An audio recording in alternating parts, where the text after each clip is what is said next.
დანარჩენი ეგ არის რა, დანარჩენი მე კიდე სტენდაპებს ვაწვევი და ეხლა მინდა მოვედო ცოტა სხვა ენებსაც რა.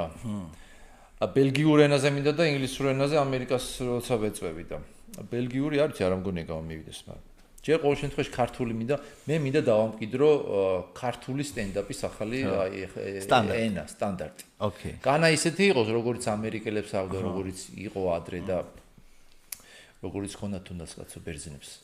აი ქართული რა, ისეთი რომელიც ხოლმე ჩვენი იქნება. თან გვაქვს ახლა კარგი ისა გვაქვს. ანუ შენ ფიქრობ რომ სხვა სტენდაპერებში რაც გინახავს, ფიქრობ რომ აი უფრო მცდელობა გადმოტანის სხვა ტიპები. ხო რა, ჩვენ ყველა ერთმანეთს ახლა ვიმეორეთ, იმიტომ რომ მაინც რა ენა ძალიან დიდ გავლენას ახდენს. მე რო ფიქრობ ხოლმე ხანდახან სულ ამ დასალურ იმას ვართ მიჯაჭულები მართლა. აი ამ YouTube-მა მართლა წალეკა თითქოს ჩვენი ტვინები, აი რაღაცა გამოგვაცალა საკუთარი ნაღდი ქართული და ამ დასალურ იმაზე ვართ მიმძრები და გონია რომ ის არის სტანდარტი.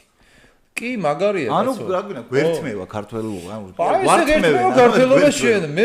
მე მინდა რომ ეხლა ხელისუფლებაში რომ მე ის YouTube-ი საერთოდ გავათიშინო. გაათიშეთ. ეგ არ გარყვნილება. აი, მართლები ყოფილან ის ხალხი რა, გინდა. მართლები ყოფილა.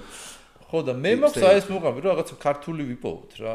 მე ხვდები შენ ამბობ რომ გინდა რომ ავთენტური იყოს მაქსიმუმ. ავთენტი იყოს, ქართული იყოს და არ იყოს, იცი რა, არ ეტყობოდეს დასალურ რაღაცა ინგლისური ენოვანი ენის მუსიკალურობა თუ ჟღერადობა რა. ოკეი. ეს გინდა თუ არ გინდა, შენ მაინც თავში გიჯდება. აი, იცი რას გავს მე რომ ჯგუფში უკრავდი და ართი სიმღერა რომ დავწერე და რომ მეგონა რომ ჩემი სიმღერები იყო თან ქართულ ენაზე იყო დაწერილი. მე რომ გავიზარდე მივხვდი რომ ზოგი Guns N' Roses იყო და ზოგი Peppers's უბრალოდ ქართულ ენაზე ქონდა დაწერილი და აკორდები რაღაცა იყო და შეცვლილი იყო რა.